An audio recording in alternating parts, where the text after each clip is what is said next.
Bentornati sul canale per questa nuova miniserie. Ancora una volta mi trovo in Marocco e questa volta esplorerò la zona sulla costa. Oggi vi mostrerò due piccole cittadine che danno sull'Oceano Atlantico. Una è completamente fuori dagli itinerari turistici tradizionali, probabilmente perché non è semplicissima da raggiungere, ma anche per questo l'ho trovata estremamente autentica. Nell'altra invece ho incontrato un paio di turisti, ma per fortuna non è totalmente inflazionata come lo sono altre città del Marocco. Ora mettetevi al cellulare perché Google Maps è totalmente inutile per orientarsi tra questi stretti vicoli e godetevi questo nuovo episodio. Vi ricordo di iscrivervi al canale per supportarmi e per aiutarmi a continuare a fare video come questo. Per chi volesse darmi un'ulteriore mano c'è anche la possibilità di abbonarsi a partire dai 2 euro al mese. Carissimi, buonasera e bentornati in Marocco. È la mia terza volta nel paese, la seconda nell'ultimo mese praticamente. Questa volta esplorerò una zona nuova. Oggi mi trovo a Asilà.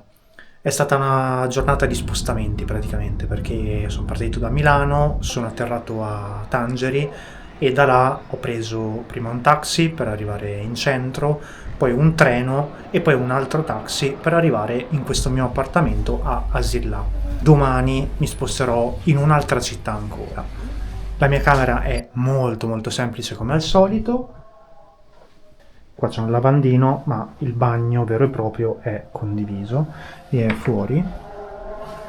Intanto qua non si vede tantissimo, però questo cortile interno è molto bello. Ha piovuto un sacco tutta la notte, per fortuna adesso è uscito un pochino di sole, molto flebile.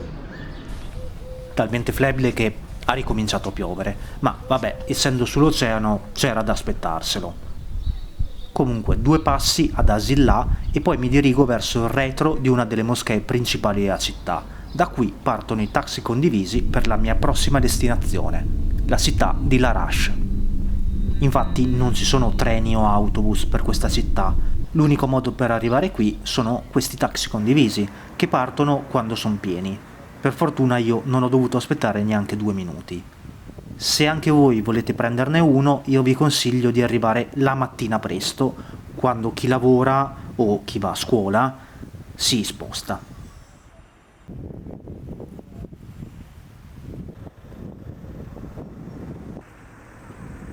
Come prima cosa, mentre mi faccio un piccolo giro, 2 parole su questa città. La sua storia risale a migliaia di anni fa, con influenze fenicie, romane, arabe e spagnole.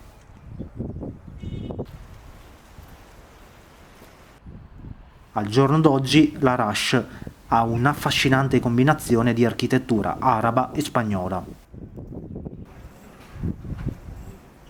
La Medina è un labirinto di strette vie che si incrociano con questa lunga piazza dove c'è un mercato molto movimentato. Qui non ci sono bancarelle per turisti e vengo guardato un po' strano. Sicuramente da queste parti non si vedono tante persone di 1,90 m con i capelli rossi e fotocamera. Sulla piazza ci sono questi murales molto belli, sarebbe interessante conoscere un po' la loro storia.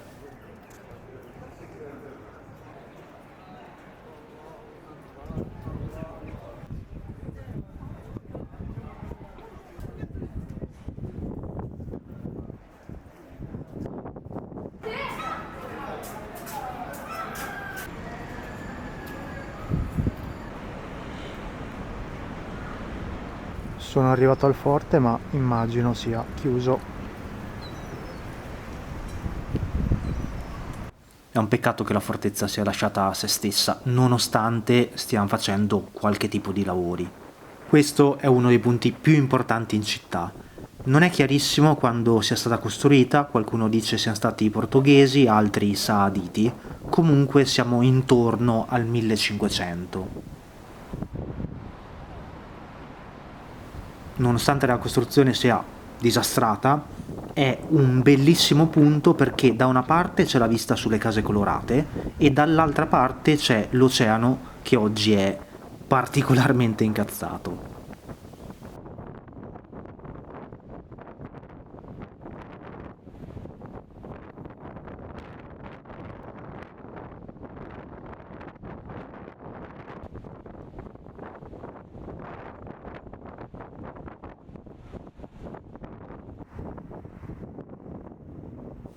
Continuo il mio giro con altri edifici disastrati e dopo tanti locali chiusi trovo qualcosa per pranzo.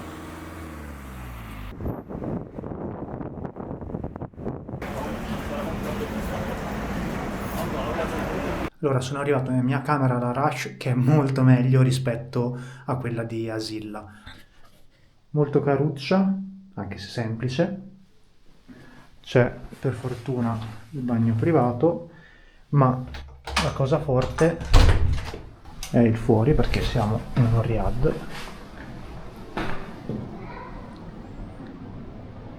Molto bello. E c'è anche la terrazza.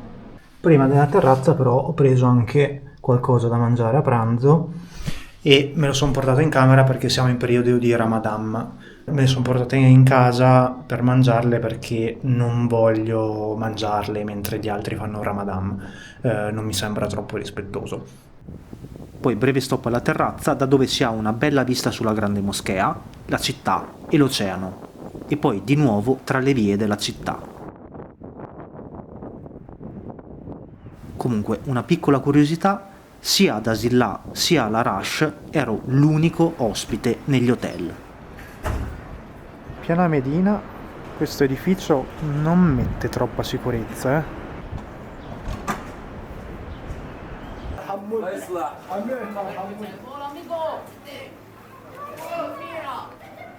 Altra cosa curiosa, se prima avete sentito dei ragazzi che mi parlavano in spagnolo, è perché qui quasi tutti lo sanno e tutti pensano che i turisti in questa zona provengano solamente dalla Spagna.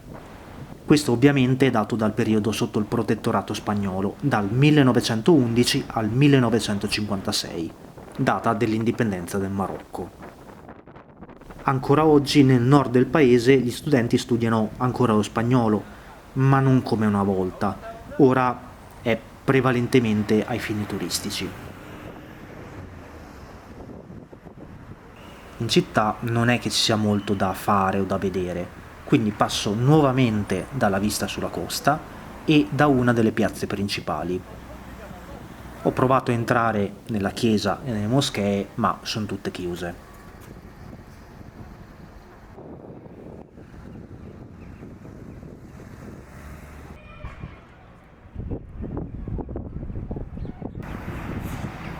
Poi passo dal mercato del pesce, che ha quasi chiuso, e da questo spiazzo enorme, da dove si ha una bella vista su tutta la Medina.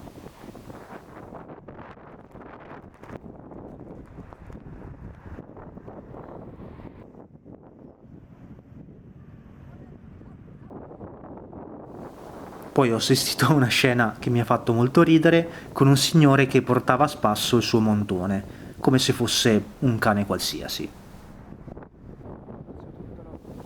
E poi finalmente arriva il momento del tramonto, con questa luce dorata che con l'aiuto dell'acqua alzata dal mare mosso ha creato questo scenario bellissimo.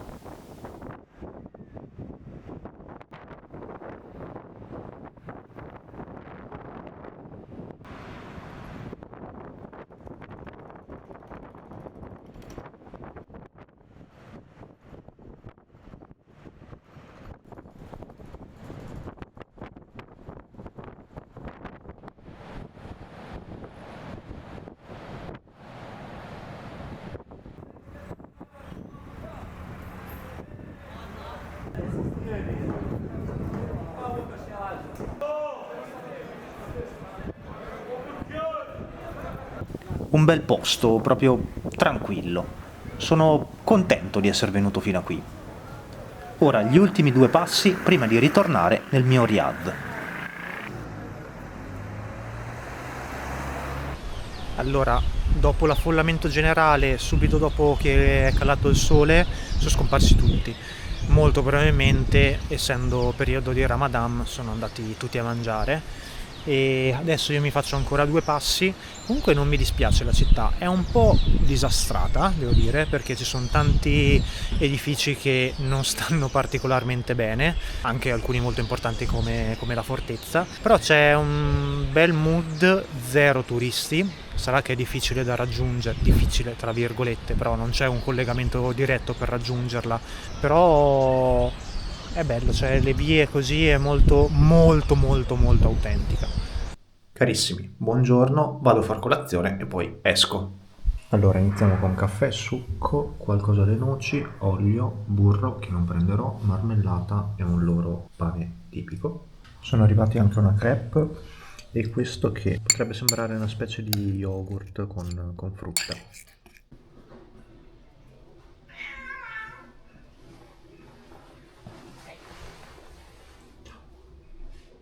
Faccio gli ultimi 2 passi per la città e poi vado a prendere un petit taxi, quindi un taxi normale per la stazione perché è distante, e da là prendo un taxi condiviso per Asila, sperando che si riempia subito.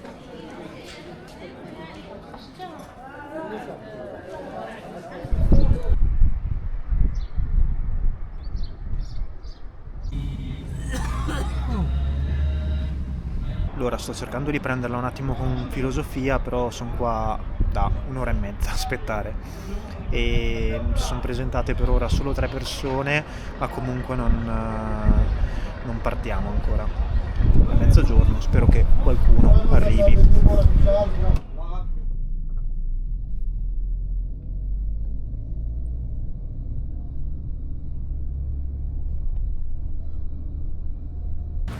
Ok, sono tornato a Asilla dopo un'attesa interminabile, insomma, però vabbè, la città è piccolina, quindi non avrò problemi a visitarla. Adesso passo da una moschea e vedo se riesco a entrare, anche se dubito, essendo periodo di Ramadan, da una chiesa e poi farò il check-in in hotel.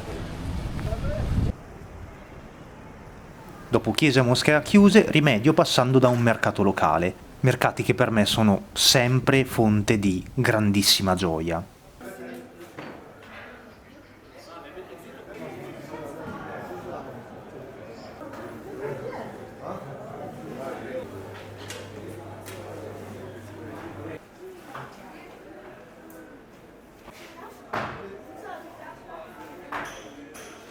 Poi giusto il tempo di arrivare in hotel e si mette a piovere di nuovo.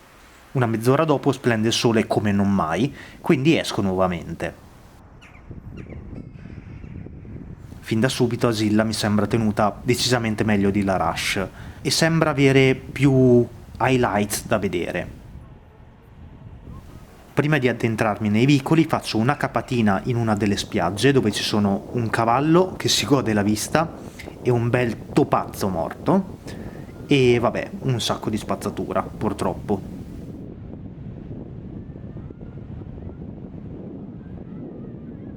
Qui c'è qualche turista, per lo più sono gruppi organizzati, c'è qualche pullman, ma ci sono anche dei camper e sono tutti vecchietti comunque. Camper così. La cosa bella della città è che la Medina dà proprio sull'oceano. Un tempo questa posizione era sicuramente importantissima. Mentre faccio qualche passo per la Medina, che si capisce subito essere un po' più turistica rispetto alla tappa precedente, vi do qualche informazione sulla città. La sua storia risale al 1500 a.C., quando i Fenici occuparono un sito chiamato Silis a circa 12 km da qui. La città in sé fu però costruita dagli Idrisidi e fu poi ricostruita dagli Ommeyadi nel 966. Poi nei secoli successivi ci fu un'alternanza di portoghesi che tra fine 1400 e inizio 1500 costruirono le fortificazioni, poi marocchini a fine 1500, poi spagnoli, poi di nuovo marocchini a fine 1600. Dal 1912 al 1956 fece parte del Marocco spagnolo, fino appunto all'anno di indipendenza del paese. Anche per tutte queste vicissitudini storiche, al giorno d'oggi la città è un mix di stili. Oltre a questo, dal 1978 iniziò un importante piano di restauro con l'organizzazione di un festival artistico. Infatti al giorno d'oggi per la città si possono vedere un sacco di murales. Questo e il fatto che sia una località balneare abbastanza conosciuta fanno sì che la città sia più turistica, anche perché si può raggiungere direttamente in treno da Tangeri, ma anche dal sud. quindi non è difficile capire come mai sia più frequentata rispetto alla Rush. Così turistica che ci sono pure i cestini, incredibile. Comunque questo labirinto di vicoli colorati è spettacolare. La Medina è molto piccola, quindi finirò per ripassare dalle stesse vie più e più volte, ma ne vale la pena. In alcuni punti i vicoli sfociano su vedute che danno direttamente sull'oceano. Questa è la mia preferita.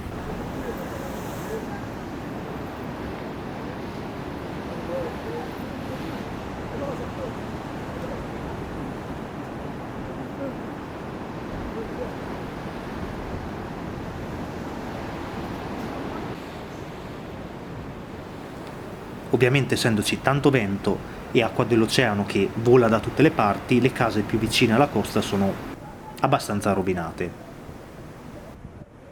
Continuo il mio giro tra i murales. Questo dovrebbe essere dedicato alla nazionale di calcio che nel mondiale del 2022 si è classificata quarta, posizionamento storico non solo per il Marocco ma per tutto il continente africano. Comunque il vento così forte e l'aggregarsi di questi nuvoloni può voler dire solo una cosa. Ha ricominciato a piovere. Per fortuna solitamente questi acquazzoni non durano più di tanto.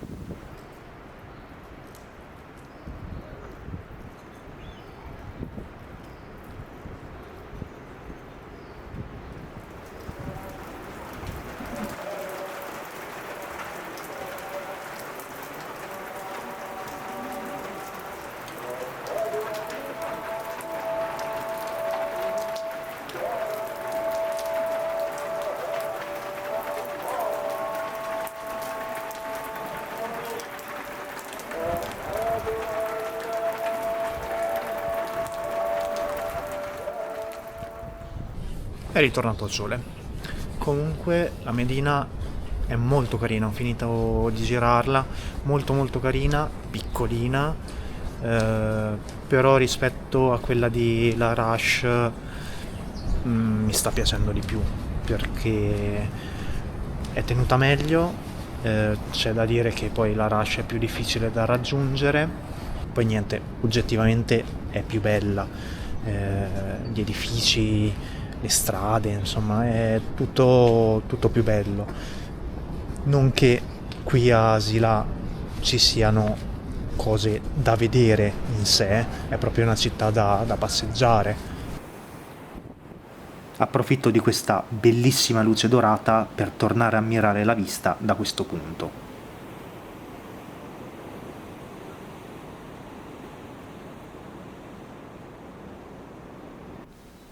Poi, man mano che la luce del sole si affievolisce, altro giro per gli stretti vicoli.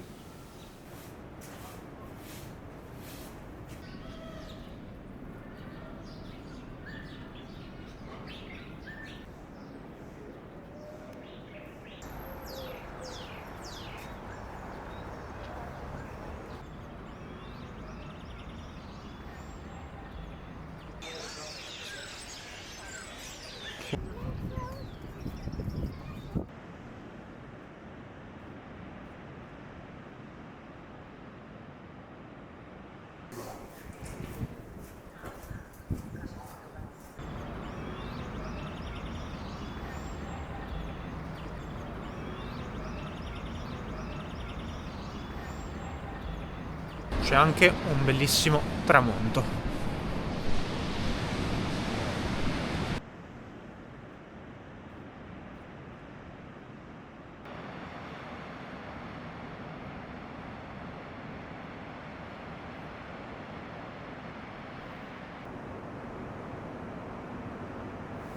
E per non farmi mancare nulla, torno nuovamente sul punto panoramico.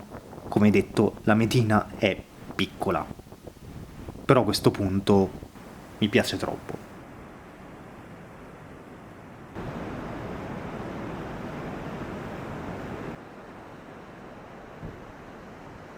Comunque, come avrete capito, le due tappe mi sono piaciute molto. Sono sicuramente due città fuori dal turismo di massa da tenere in considerazione. Ora mi vado a mangiare qualcosina di tipico, i ristoranti con recensioni non sono molti, quindi vado un po' a naso, mi basta che sia una cucina del posto.